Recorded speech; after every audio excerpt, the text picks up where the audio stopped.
सो आज के इस वीडियो में बहुत ही कमाल के इंटरेस्टिंग फैक्ट्स मैं आप सभी को बताने वाला हूं और अल्ट्रासाउंड रिपोर्ट्स को आप घर पर कैसे पढ़ सकते हैं, स्पेशली प्रेगनेंसी अल्ट्रासाउंड रिपोर्ट्स को। तो इस वीडियो को अंत तक जरूर देखिएगा। कुछ पूछना चाहे तो कमेंट कीजिए। अगर आप हमारे चैनल पर नए हैं, चैनल को सब्सक्राइब करने के बाद बेल आइकन नोटिफिकेशन जरूर ऑन कीजिएगा, जिससे हमारी आने वाली लेटेस्ट वीडियो आप तक आसानी से पहुँच सकेगी। चलिए स्टार्ट करते हैं आज का वीडियो।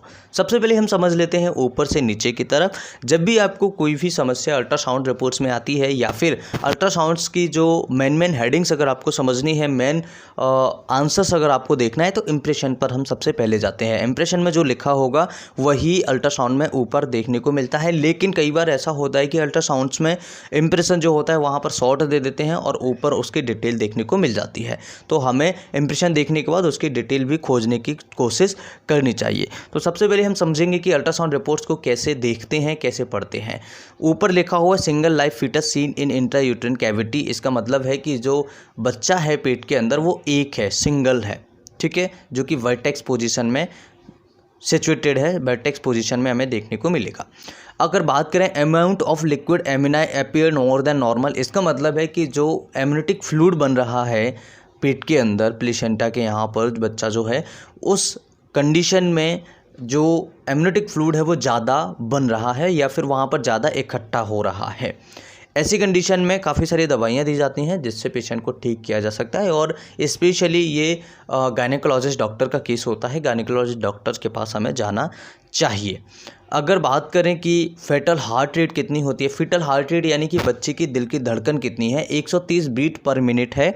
और इस रिपोर्ट्स में अगर बात करें तो ये थोड़ा सा कम है, ये 130 से ऊपर होना चाहिए और 160 से नीचे होना चाहिए। लेकिन कई केसेस में 170 तक चली जाती है और ये 130 तक भी आ जाती है। अगर 130 बीट पर मिनट से नीचे आती है तो थोड़ी सी प्रॉब्लम हो सकती है।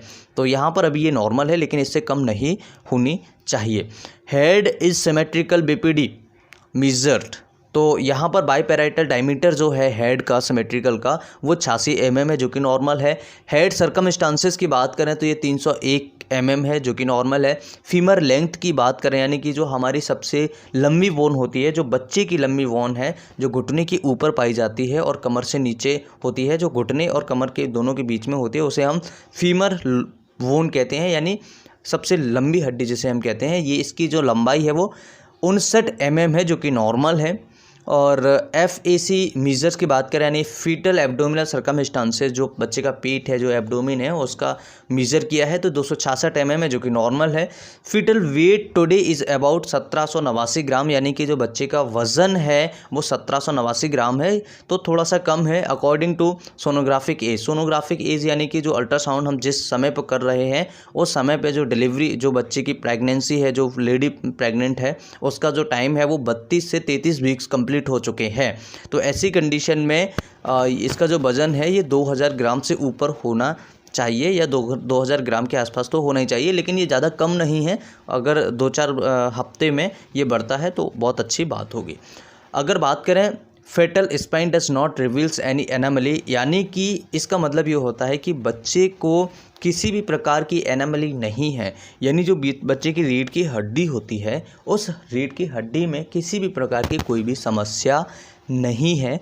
Foetal spine does not reveals any anomaly. यहाँ पर कई बार आपने देखा होगा स्पाइनल बाइफिडा नामक एक बीमारी होती है। ये एक बीमारी कई बच्चों में आ जाती है जो कि स्पाइन से रिलेटेड होती है और काफ़ी सारी दिक्कतें इस बीमारी में बच्चों को आती है। अगर बात करें प्लेसेंटा प्लेस्ड एंटीरियरली, यानी कि जो प्लेसेंटा है जहाँ पर चिपका हुआ है वो एब्डोमिन के आगे की वाल है, ठीक है। तो एक होता है पोस्टीरियर, एक होता है एंटीरियर। तो यहाँ पर एंटीरियर हमें देखने को मिल रहा है। एंटीरियर का मतलब है कि बच्चा जो प्लेसेंटा के साथ चिपका हुआ है वो आगे की वॉल पर है और यहाँ पर बच्चे की पोजीशन नहीं है, ये प्लेसेंटा की पोजीशन होती है। कई सारे कमेंट्स में मुझे देखने को मिला है कि सर ये बच्चे की पोजीशन होती है या फिर प्लेसेंटा की पोजीशन होती है, तो फिर बच्चे की पोजीशन क्या होगी? देखिए, बच्चा तो उसके अंदर मूव करता है, ठीक है, प्लेसेंटा के अंदर मूव करता है जहाँ पर एमनियोटिक फ्लूइड भरा हुआ है। तो यहाँ पर आपको ये सारी चीज़ें नहीं देखनी। यहाँ पर क्या देखना है कि प्लेसेंटा की सिचुएशन क्या है।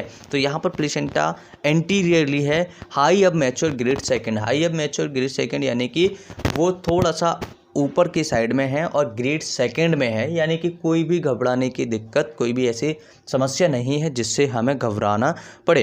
तो यहाँ पर अगर बात करें no evidence of cord seen around the neck, यानी कि जो बच्चे की गर्दन है उसके चारों तरफ किसी भी प्रकार का जो आपका कॉर्ड है, अम्बिलिकल कॉर्ड जिसे नाभिनाल कहते हैं, उसने एंटर नहीं दिया है, जिससे कि बच्चे की डिलीवरी बड़ी आसानी से नॉर्मल हो जाती है, कॉम्प्लिकेशंस नहीं बनते हैं। कई बार क्या होता है कि बच्चे की गर्दन के चारों तरफ अंटा लग जाता है, 2 अंटे लग जाते हैं, जिसकी वजह से नॉर्मल डिलीवरी में काफ़ी सारी समस्याएं आती हैं। तो इस प्रकार की समस्याओं से बचने के लिए ये अल्ट्रासाउंड्स कराना बहुत ज़्यादा ज़रूरी होते हैं।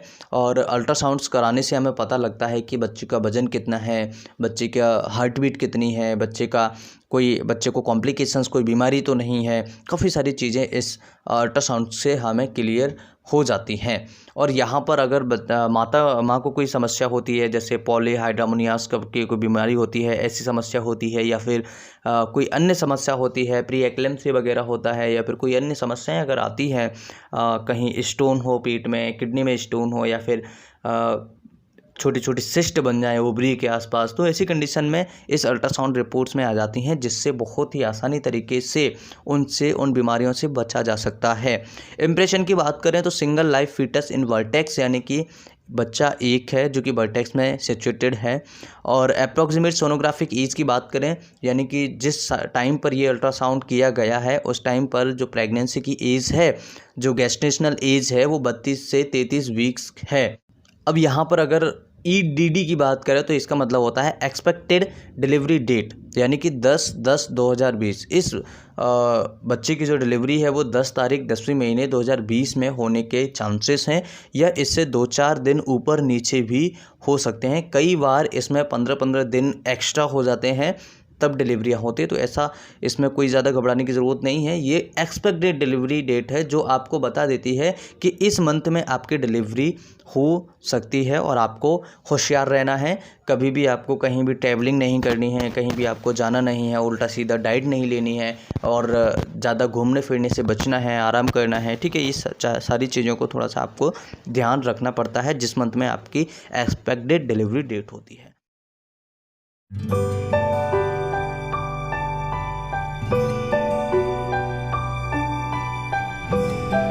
पॉलीहाइड्रोमनियोस एक ऐसी बीमारी होती है जो फ्लूइड बनता है, जिससे बच्चे का प्रोटेक्शन होता है, एम्नियोटिक फ्लूइड जिसे हम कहते हैं। इसकी मात्रा जब ज़्यादा हो जाती है, जब ये ज़्यादा मात्रा में बनने लगता है, इस कंडीशन को हम कहते हैं पॉलीहाइड्रोमनियोस।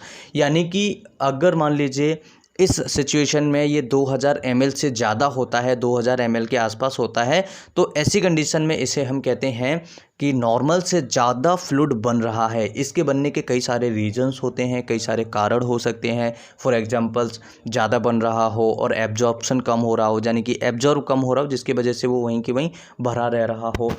इसके अलावा पेशेंट को डायबिटीज़ हो सकती है ना।